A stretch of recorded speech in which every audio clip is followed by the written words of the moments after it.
Terima kasih masih di Sapa Indonesia Pagi bersama saya Mario Sarong. Saudara Pangkogap Wilhan III, Legend Bambang Trisnohadi meninjau dapur umum makan bergizi gratis perdana dan pendistribusian kepada pelajar di salah satu daerah rawan konflik di distrik Sugapa, Kabupaten Intan Jaya, Papua Tengah pagi ini. Legend Bambang Trisnohadi mengecek kondisi dapur, tempat penyimpanan peralatan dapur dan bahan makanan yang dimasak oleh 15 prajurit TNI. Usai meninjau dapur makan bergizi gratis, dia juga mendatangi 2 sekolah tempat distribusi makanan, yakni di Sekolah Yayasan Katolik Sugapa dan SD, SMP, SMA Impres Yotapa. Dalam tinjauannya, Panglima Kogab Wilhan III mendengar penjelasan dari Kepala Juru Masak Leta Hengki, di mana bahan makanan di-drop dari Kabupaten Mimika menggunakan helikopter untuk kebutuhan selama seminggu. Menunya pun beragam, mulai dari nasi putih, lauk ayam, sayur, dan juga susu.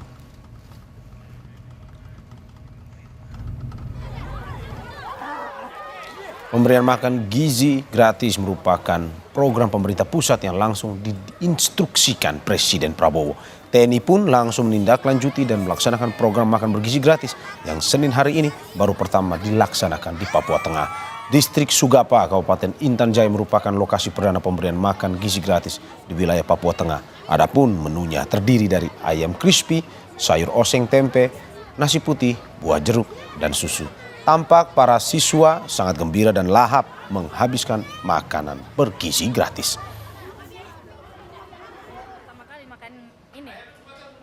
Kita ketahui daerah Intan Jaya masih merupakan daerah yang rawan, sehingga mungkin awalnya ini masih dilaksanakan sebagian besar oleh TNI, khususnya Satgas yang ada di Sugapa.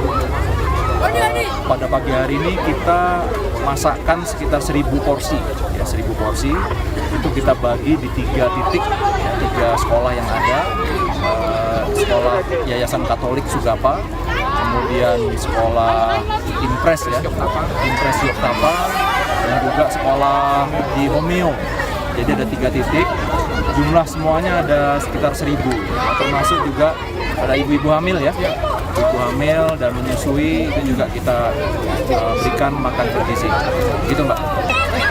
Sejauh ini standar terpenuhi ya, walaupun kita perlu evaluasi, ini kan baru awal, tapi tadi kita lihat bagaimana proses memasak, saya tekankan tetap pelihara kesehatan dan higienitasnya. Kita ke informasi lainnya, Saudara. Litbang Kompas baru saja merilis hasil survei terkait kepuasan publik dalam 100 hari pemerintahan Prabowo Gibran bekerja. Litbang Kompas mensurvei tingkat kepuasan publik terhadap pemerintahan Prabowo Gibran dalam 100 hari masa jabatannya.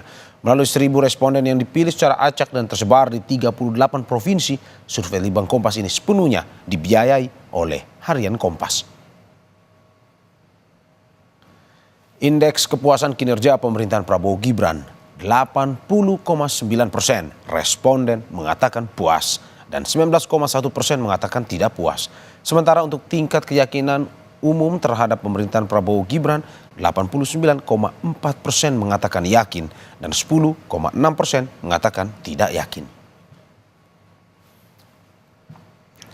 Alasan puas terhadap pemerintah terdiri dari sejumlah faktor. Alasan puas yang teratas adalah kinerja yang ditunjukkan baik mencapai 30,2%.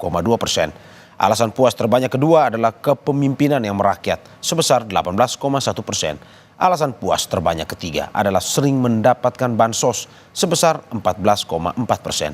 Alasan puas berikutnya yakni pembangunan merata sampai ke desa sebesar 7,3%. Lalu pembangunan yang masif sebesar 7,3%. Mampu mengatasi persoalan bangsa 6,8% hingga alasan lainnya.